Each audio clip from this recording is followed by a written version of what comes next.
નમસ્કાર મિત્રો મિત્રો જો તમારે પણ બેંકમાં ખાતું હોય તો આ વિડિયો ખાસ જોઈ લેજો કારણ કે ઓગસ્ટ મહિનાની અંદર 5 મોટા બદલાવ થયા છે જે દરેકને જાણવા ખૂબ જ જરૂરી છે।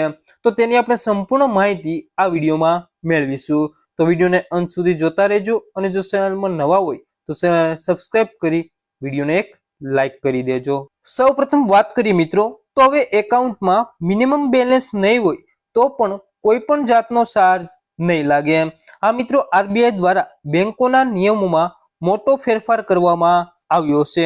જે મોટા ભાગના લોકોની સમસ્યા હોય છે કે બેંક એકાઉન્ટમાં પૈસા ના હોવાને કારણે બેંક તરફથી એવરેજ મિનિમમ બેલેન્સ ચાર્જ જે કાપી લેવામાં આવતો હોય છે, પરંતુ હવે જે બેઝિક સેવિંગ એકાઉન્ટના કસ્ટમરને આની ચિંતા કરવાની જરૂર નથી, કારણ કે એસબીઆઈ, બીઓબી સહિત ઘણી બેંકોમાં મિનિમમ બેલેન્સ રાખવાના નિયમોમાં મોટો બદલાવ કરવામાં આવ્યો છે અને આરબીઆઈના નવા નિયમો અનુસાર બેંકોએ દંડ લાદતા પહેલા ગ્રાહકોને સૂચિત કરવું આવશ્યક રહેશે અને રકમ પૂરી પાડવામાં આવતી જે સેવાઓમાં પ્રમાણસર હોવી જોઈએ।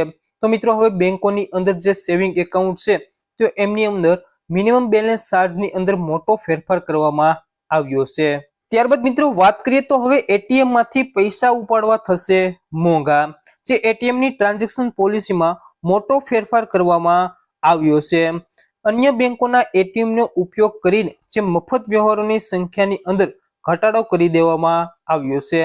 હાલમાં ઘણી બેંકો તેમના એટીએમમાં મહિનામાં 3 થી લઈને 5 વખત મફત એટીએમ ઉપાડનો લાભ આપે છે। આ ઉપરાંત તમે કોઈ અન્ય બેંકના એટીએમ માંથી મહિનામાં 3 વખત રકમ ઉપાડી શકો છો।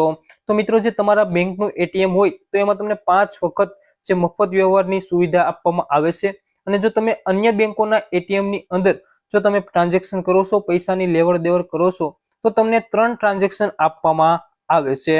જો તમે આનાથી વધુ વાર રકમ ઉપાડો છો તો તમારે 23 રૂપિયાનો વધારાનો ચાર્જ આપવો પડશે। જે પહેલા 21 રૂપિયા હતો પરંતુ હવે તેમાં 2 રૂપિયાનો વધારો કરી દેવામાં આવ્યો છે। જો હવે તમે વધુ વાર ટ્રાન્ઝેક્શન કરશો તો તમારે 23 રૂપિયાનો વધારાનો ચાર્જ આપવો પડશે।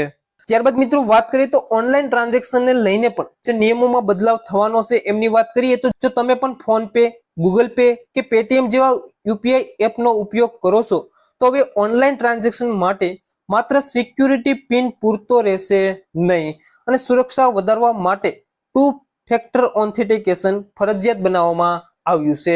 તો મિત્રો જેવી રીતે તમે Google pay, phone pay, UPI દ્વારા તમે જેવી રીતે પૈસા ટ્રાન્ઝેક્શન કરો છો ત્યારે પિન દાખલ કરો છો તે હવે ખાલી પિન પૂરતો રહેશે નહીં, તમારે ટ્રાન્ઝેક્શન કરવા માટે તમારે 2 ફેક્ટર ઓથેન્ટિકેશન જે ફરજિયાત બનાવવામાં આવ્યું છે। એટલે કે તમારા મોબાઈલની અંદર જે રજિસ્ટર મોબાઈલ નંબર હોય એમની અંદર એક ઓટીપી આવશે અને ઓટીપી દાખલ કરશો ત્યારબાદ તમે ઓનલાઈન ટ્રાન્ઝેક્શન કરી શકશો।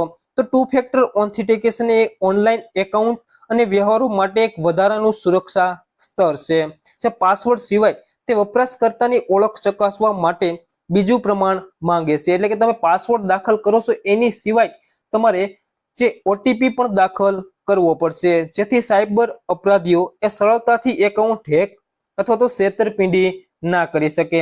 તો મિત્રો જે ઓનલાઈન જે ડિજિટલ છેતરપિંડી અટકાવવા માટે જે આ નવો નિયમ લાગુ કરવામાં આવ્યો છે। ત્યારબાદ મિત્રો વાત કરીએ જો તમે પણ કોઈ પણ બેંક અથવા તો કોઈ ફાઇનાન્સ કંપનીમાંથી લોન લીધેલી હોય તો આ માહિતી તમારા માટે ખૂબ જ ઉપયોગી રહેવાની છે। જે લોન લેનારા ગ્રાહકો માટે રિઝર્વ બેંક ઓફ ઇન્ડિયા એટલે કે આરબીઆઈએ ખૂબ જ મહત્વપૂર્ણ નિર્ણય લીધો છે। ઘણીવાર લોન રિકવરીના નામે એજન્ટો દ્વારા કરવામાં આવતી જે ગેરવર્તણૂક, માનસિક ત્રાસ અને ગાળાગાળીની ફરિયાદોને ધ્યાનમાં રાખીને આરબીઆઈએ કડક નિયમોનો નવો ડ્રાફ્ટ તૈયાર કર્યો છે અને આ નિયમો જે 1 ઓક્ટોબર 2026 થી અમલીકરણ કરવામાં આવશે। તો મિત્રો જે આરબીઆઈ દ્વારા જે લોન રિકવરી એજન્ટ છે તો એમને ધ્યાને રાખીને નવા નિયમો જે આરબીઆઈ દ્વારા બનાવવામાં આવ્યા છે, કારણ કે ઘણા બધા એજન્ટો જે ગ્રાહકો સાથે અભદ્ર વર્તન કરે છે, ગેરવર્તણૂક કરે છે, ગાળાગાળી કરે છે, તો એમને ધ્યાને રાખીને આરબીઆઈ દ્વારા મોટો નિર્ણય લેવામાં આવ્યો છે અને નવા નિયમો મુજબ હવે બેંકો અને નોન બેન્કિંગ ફાઇનાન્સ કંપનીઓ જે એજન્ટોની ભૂલનું બહાનું કાઢીને જવાબદારીમાંથી છટકી શકશે નહીં. જો રિકવરી એજન્ટ ગ્રાહકો સાથે અભદ્ર વર્તન કરશે તો તેની દરેક જવાબદારી સંબંધિત બેંક અથવા તો ફાઇનાન્સની રહેશે.